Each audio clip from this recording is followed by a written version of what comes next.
Bienvenue dans ce troisième épisode de PVF TV. PVF TV, c'est la chaîne consacrée à la prospection, la vente et la fidélisation client. Je vous donne des trucs et astuces pour vous permettre de développer votre activité commerciale. Dans ce troisième épisode, nous allons voir trois choses au sommaire. La première des choses, c'est un acronyme. L'acronyme AOS, qui est un outil formidable pour apprendre à questionner ses clients. La deuxième chose que nous verrons, ce sont 7 propositions, 7 idées pour développer votre business en 2023, 7 choses à faire que vous devriez suivre pour augmenter votre business en 2023. Enfin, le conseil du jour sera consacré à la peur de l'argent. Comment éviter d'avoir peur de parler budget avec votre prospect pour l'emmener vers une vente gagnante.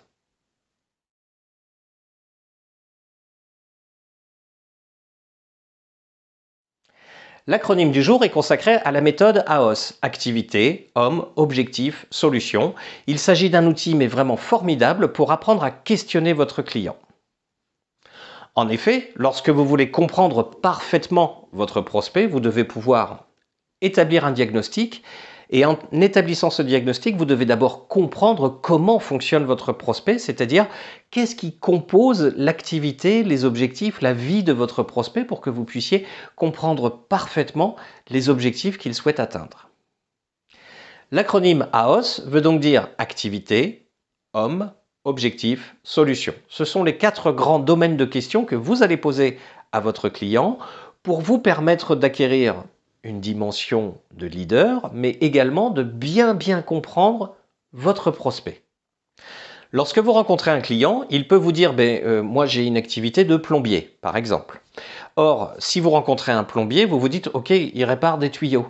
Mais pas que, il peut installer des toilettes, des salles de bain, il peut intervenir en dépannage, effectivement, il peut avoir une approche de conseil, il peut aménager des cuisines, il peut avoir un ensemble d'installations de plomberie et de tuyauterie pour des maisons neuves, etc., etc. Bref, chacun de vos clients a des domaines d'activité. Vous devriez donc leur poser des questions sur l'ensemble des activités, votre motivation et qu'est-ce qui compose le chiffre d'affaires de votre client, de votre cible. Pourquoi ? Parce que en faisant un 360 sur l'ensemble des activités de votre prospect, vous apprenez à connaître ses réelles motivations, mais également ses réelles problématiques. La deuxième chose, c'est que si vous êtes en B2C, vous pouvez connaître aussi l'activité de la famille ou de votre prospect en face de vous, de façon à bien comprendre la façon dont il fonctionne. Si vous devez vendre un PC, par exemple, vous ne vendez pas un PC de gamer comme un PC d'administratif en fonction des activités pratiquées par votre prospect.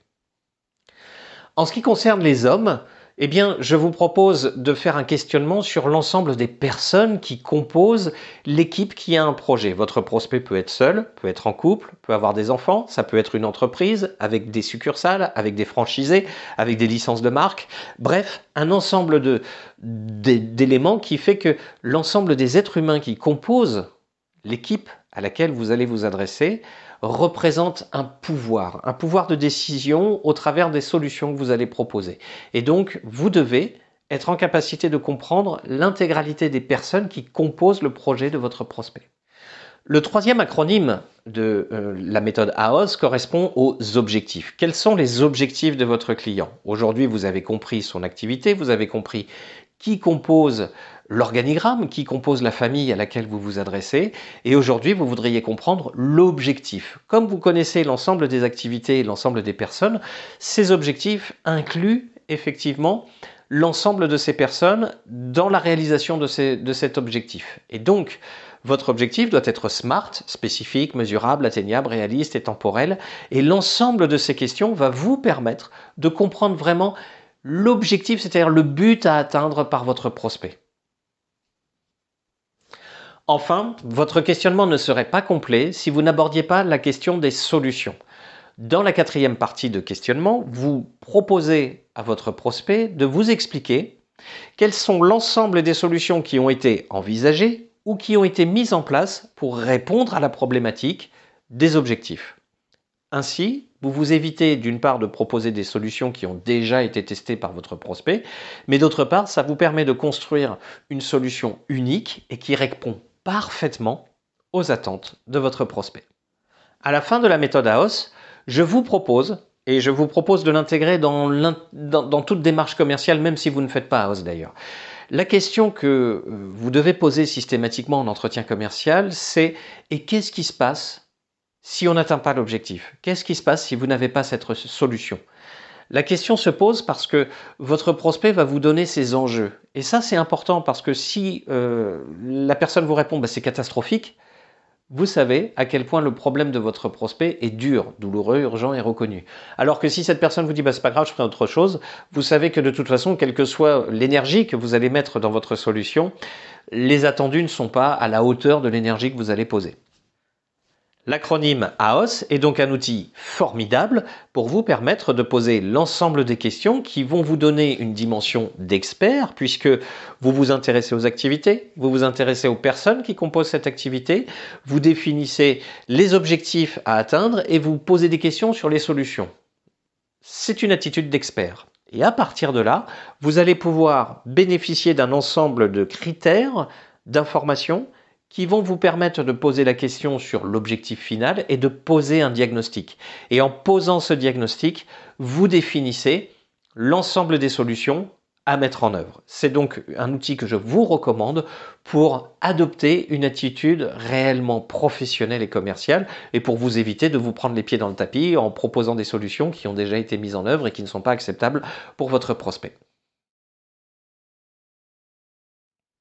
Le dossier de ce troisième épisode est consacré à 7 choses que vous devriez faire pour valider que votre entreprise est prête à affronter les mois, les trimestres, les semestres qui viennent.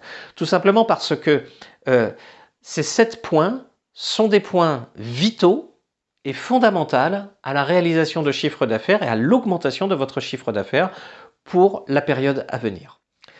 La toute première chose que je vous préconise, c'est votre visibilité sur Internet. Et quand on parle de visibilité sur Internet, on parle de Google, puisque Google représente 92-95% de part de marché sur le trafic de recherche, des moteurs de recherche. Eh bien, votre site Internet devrait être à jour. Les articles, s'il y en a, doivent être au moins datés de l'année en cours. Vos conditions générales de vente, vos tarifs, votre landing page, votre page d'accueil, vos landing pages et votre page d'accueil devraient être mis à jour régulièrement, au moins une fois par trimestre, de façon à pouvoir offrir aux internautes une très bonne expérience, mais aussi indiquer à Google à quel point vous êtes dans l'actualité. La deuxième chose concerne la fiche Maps, la fiche Google My Business, puisque en fait, Google My Business va disparaître au profit d'une fiche entreprise directement sur Maps. Cette fiche entreprise doit être à jour. Vous devez l'alimenter au moins une fois par mois de façon à offrir aux internautes une réelle expérience et à remonter dans les moteurs de recherche.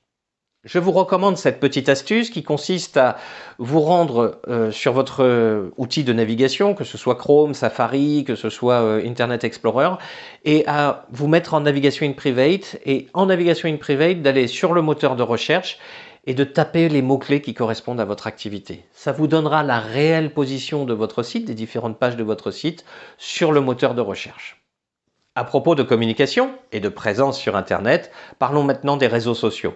Il y a d'une part les moteurs de recherche et les différents outils qui vous permettent d'être présents sur ces moteurs de recherche, et puis vous avez les réseaux sociaux qui permettent de gérer votre notoriété, votre croissance et de démontrer votre expertise. L'idée étant de se dire quels sont les réseaux sociaux que j'utilise aujourd'hui cette année, que je vais utiliser dans les mois qui viennent, et de définir une ligne éditoriale, de définir des objectifs afin de poser régulièrement des publications thématiques sur ces réseaux sociaux. La deuxième chose est bien évidemment de compter vos fans, compter vos likes, compter les engagements sur ce réseau social, sur chacun des réseaux sociaux que vous avez, afin de pouvoir mesurer si vous avez progressé là-dessus. Définir ce qu'on appelle vos KPI, vos indicateurs de performance clés, de façon à pouvoir mesurer la progression de votre ligne éditoriale et la modifier le cas échéant. La troisième chose que je vous propose de faire, c'est de planifier des communications sur 1 mois, sur 3 mois, sur 6 mois, sur 1 an, de façon à être certain que vous allez pouvoir conserver la régularité attendue par les réseaux sociaux. Le troisième point concerne la prospection. L'année précédente, vous avez utilisé des outils de prospection et je vous invite à faire un point sur ce qui a fonctionné et ce qui n'a pas fonctionné, d'en comprendre les raisons et ainsi de fortifier les méthodes qui ont fonctionné de façon à aller plus loin encore pour cette nouvelle année. La deuxième chose, c'est que vous devriez envisager une nouvelle méthode de prospection à développer en plus du renforcement de celle que vous utilisez, afin de ne jamais être pris au dépourvu et d'être certain que vos différents outils de prospection vous apportent systématiquement de la ressource complémentaire. Le quatrième point concerne les solutions que vous vendez. Vous avez des produits et ou des prestations. Ces produits ou prestations, vous devez vérifier qu'elles sont toujours d'actualité pour les mois qui viennent. C'est-à-dire, est-ce que les visuels sont toujours d'actualité? Est-ce que les tarifs sont toujours d'actualité? Est-ce que les solutions proposées correspondent toujours aux attendus de votre clientèle dans les mois qui viennent? Et si ce n'est pas le cas, leur appliquer des correctifs qui vont pouvoir leur permettre d'être au goût du jour. La deuxième chose, c'est que vous devriez commencer à envisager la relève. Quelles sont les solutions, quels sont les produits, prestations que vous allez proposer demain, après-demain, c'est-à-dire dans les trimestres, semestres qui viennent, pour remplacer les produits qui sont en perte d'activité, en perte de vente. Bien évidemment, chacune de vos solutions, produits et ou prestations, sont accompagnées de services. Je vous rappelle que les services peuvent être de 3 catégories différentes: services de base, services différenciants, services exceptionnels. Et bien évidemment, ces services ne sont pas facturés. Ce sont des choses que vous apportez à vos clients en plus des solutions que vous vendez et qui permettent à vos clients de comprendre pourquoi ils font appel à vous, de vous différencier de la concurrence. Eh bien, je vous invite à réaliser, ou plutôt identifier 3 services de base, c'est-à-dire 3 services que vous faites comme les autres, de façon à pouvoir les dire. Parce que souvent, lorsque l'on vend, c'est tellement évident pour nous qu'on oublie de dire cette évidence à nos prospects, à nos futurs clients. Et la deuxième chose, ce serait de nommer 3 services différenciants, c'est-à-dire 3 choses que vous faites différemment de la concurrence, de façon à pouvoir enrichir votre argumentaire commercial et faire comprendre à vos prospects les raisons pour lesquelles ils doivent vous suivre en tant que client. Et enfin, je vous invite à créer un nouveau service pour 2023 de façon à enrichir encore votre expérience commerciale pour vos clients. Le 6e point que je vous propose concerne vos partenaires. Vous avez des partenaires et il est rare qu'une entreprise soit totalement isolée.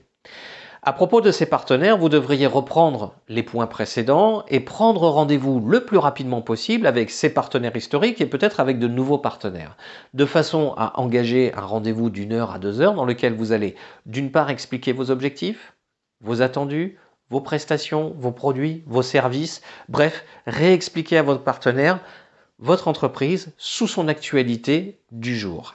Et puis bien entendu, préparer une série de questionnements sur les mêmes thèmes à destination de vos partenaires pour enrichir la recommandation et tout le business qui sera fait dans les mois qui viennent. Bien évidemment, la dernière chose à faire est de quantifier en termes de chiffre d'affaires les retours que vous attendez de la part de vos prestataires, de vos partenaires, afin de pouvoir leur indiquer et vous indiquer à vous-même une mesure de performance. Le dernier point concerne la fidélisation client. Il est beaucoup moins onéreux de conserver des clients, d'enrichir cette base client, plutôt que d'aller en prospection.